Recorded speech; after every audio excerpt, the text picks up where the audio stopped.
Hi everyone. Here in this presentation, we're going to be talking about the ankle and the foot, which are the last parts of the lower limb.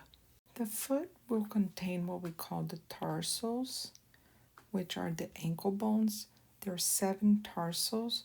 The first one, which is the one you step on, is what we call the calcaneus. We can see it over here on a superior view and over here on an inferior view. On top of the calcaneus, we're going to have the talus, which is where the tibia will sit on top. Then medially, we're going to have the navicular, laterally the cuboid. Then we have the 3 cuneiforms. The first one is the medial cuneiform. The one in the middle is what we call the intermediate cuneiform.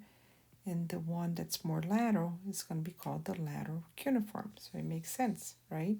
On the foot, instead of metacarpals, we're going to have metatarsals, but they were numbered the same way, starting with the big toe, right over here. So this bone right over here is your metatarsal number 1. Then you're going to have your metatarsal number 2, metatarsal number 3, 4, and 5. Again, the way that I remember that this is a tarsal, in this case metatarsal, instead of carpal, is because it has a T for toe. With regards to the phalanges, it's going to be the same thing. All of the 4 digits, except for the big toe, will have 3 phalanges. They're going to have a proximal, a middle, and a distal phalanx. Now the big toe will only have 2 phalanges. They're going to have the proximal phalanx and the distal phalanx, and together these 2 form what we call a hallux. Remember that for the thumb we had the pollex. Now for the big toe we have what we call the hallux, and this is going to be important because muscles that will go to your big toe will have the word hallucis in it. So that's how we know that it's going to the big toe.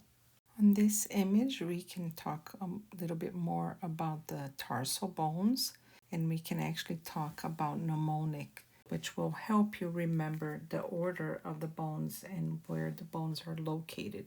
The one that I like to use is tiger, cub, needs, milk.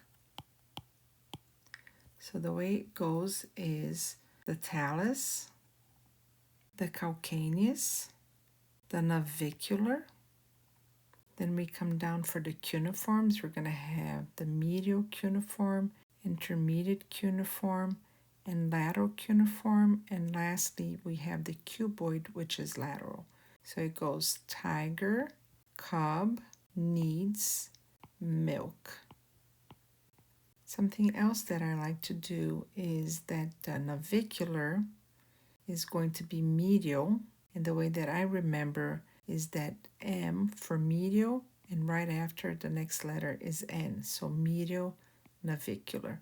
Therefore, the cuboid is going to be lateral. Let's talk a little bit about the ankle joint. So that will be the joint between the tibia, the fibula, and the talus, which is the top tarsal bone. Notice how the tibia will sit right on top of the talus, and the medial malleolus of the tibia will help to stabilize the joint and prevent it from moving laterally.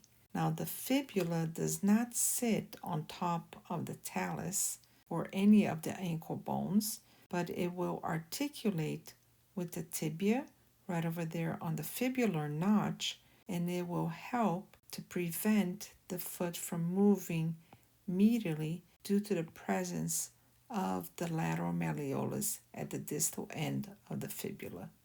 With regards to the foot arches, there are going to be 2 of them.